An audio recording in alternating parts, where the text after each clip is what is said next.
اور جب موسیٰ نے اپنے شاگرد سے کہا کہ جب تک میں دو دریاؤں کے ملنے کی جگہ نہ پہنچ جاؤں ٹلنے کا نہیں، خاص صدیوں چلتا رہوں۔ پھر جب وہ دونوں ان دریاؤں کے سنگم پر پہنچے تو اپنی مچھلی بھول گئے۔ پھر اس مچھلی نے دریا میں سرنگ کی طرح اپنا رستہ بنا لیا۔ جب آگے چلے تو موسیٰ نے اپنے شاگرد سے کہا کہ ہمارا کھانا لاؤ، اس سفر سے ہم کو بہت تکان ہو گئی ہے۔ اس نے کہا کہ بھلا آپ نے دیکھا کہ جب ہم نے اس چٹان کے پاس آرام کیا تھا تو میں مچھلی وہیں بھول گیا، اور مجھے آپ سے اس کا ذکر کرنا شیطان نے بھلا دیا، اور اس مچھلی نے عجیب طرح سے دریا میں اپنا رستہ بنایا۔ موسیٰ نے کہا یہی تو وہ مقام ہے جسے ہم تلاش کرتے تھے۔ تو وہ اپنے پاؤں کے نشان دیکھتے دیکھتے لوٹ گئے۔ وہاں انہوں نے ہمارے بندوں میں سے ایک بندہ دیکھا جس کو ہم نے اپنے ہاتھ سے رحمت خاص سے نوازا تھا اور اپنے پاس سے ایک خاص علم بخشا تھا۔ موسیٰ نے ان سے جن کا نام خضر تھا کہا کہ جو علم اللہ کی طرف سے آپ کو سکھایا گیا ہے، اگر آپ اس میں سے مجھے کچھ بھلائی کی باتیں سکھائیں تو میں آپ کے ساتھ رہوں۔ خضر نے کہا کہ تم میرے ساتھ رہ کر صبر نہیں کر سکو گے، اور جس بات کی تمہیں خبر ہی نہیں اس پر صبر کر بھی کیسے سکتے ہو؟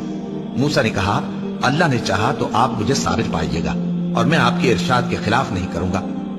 خضر نے کہا اگر تم میرے ساتھ رہنا چاہو تو شرط یہ ہے مجھ سے کوئی بات نہ پوچھنا جب تک میں خود اس کا ذکر تم سے نہ کروں۔ تو دونوں چل پڑے، یہاں تک کہ جب کشتی میں سوار ہوئے تو خضر نے کشتی کو پھاڑ ڈالا۔ موسیٰ نے کہا کیا آپ نے اس کو اس لیے پھاڑا ہے کہ سواروں کو غرق کر دی؟ یہ تو آپ نے بڑی عجیب بات کی۔ خضر نے کہا کیا میں نے نہیں کہا تھا کہ تم میرے ساتھ صبر نہ کر سکو گے؟ موسیٰ نے کہا کہ جو بھول مجھ سے ہوئی اس پر مواخذہ نہ کیجیے اور میرے معاملے میں مجھ پر مشکل نہ ڈالیے۔ پھر دونوں چلے، یہاں تک کہ رستے میں ایک لڑکا ملا تو خضر نے اسے مار ڈالا۔ موسیٰ نے کہا کہ آپ نے ایک بے گناہ شخص کو ناحق بغیر قصاص کے مار ڈالا، یہ تو آپ نے بری بات کی۔ خضر نے کہا کیا میں نے نہیں کہا تھا کہ تم سے میرے ساتھ صبر نہیں ہو سکے گا؟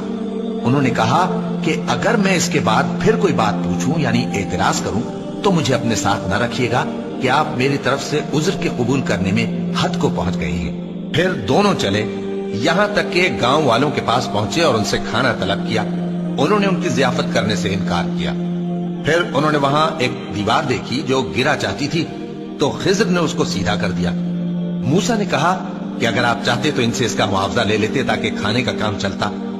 خضر نے کہا کہ اب مجھ میں اور تم میں علیحدگی، مگر جن باتوں پر تم صبر نہ کر سکے میں ان کا تمہیں بھید بتائے دیتا ہوں کہ وہ جو کشتی تھی غریب لوگوں کی تھی جو دریا میں محنت کر کے یعنی کشتیاں چلا کر گزارا کرتے تھے، اور ان کے سامنے کی طرف ایک بادشاہ تھا جو ہر اچھی کشتی کو زبردستی چھین لیتا تھا۔ تو میں نے چاہا کہ اسے عیبدار کر دوں تاکہ وہ اسے غصب نہ کر سکے، اور وہ جو لڑکا تھا اس کے ماں باپ دونوں مومن تھے۔ ہمیں اندیشہ ہوا کہ وہ بڑا ہو کر بد کردار ہوگا تو کہیں ان کو سرکشی اور کفر میں نہ پھنسا دے، تو ہم نے چاہا کہ ان کا پروردگار اس کی جگہ ان کو اور بچہ عطا فرمائے جو اخلاقی پاکیزگی میں بہتر اور محبت میں زیادہ قریب ہو۔ اور وہ جو دیوار تھی سو 2 یتیم لڑکوں کی تھی جو شہر میں رہتے تھے، اور اس کے نیچے ان کا خزانہ دفن تھا، اور ان کا باپ ایک نیک آدمی تھا۔ تو تمہارے پروردگار نے چاہا کہ وہ اپنی جوانی کو پہنچ جائیں اور پھر اپنا خزانہ نکالیں۔ یہ تمہارے پروردگار کی مہربانی ہے، اور یہ کام میں نے اپنی طرف۔ اور جب موسیٰ نے اپنے شاگرد سے کہا کہ جب تک میں 2 دریاؤں کے ملنے کی جگہ نہ پہنچ جاؤں ٹلنے کا نہیں، خاص صدیوں چلتا رہوں۔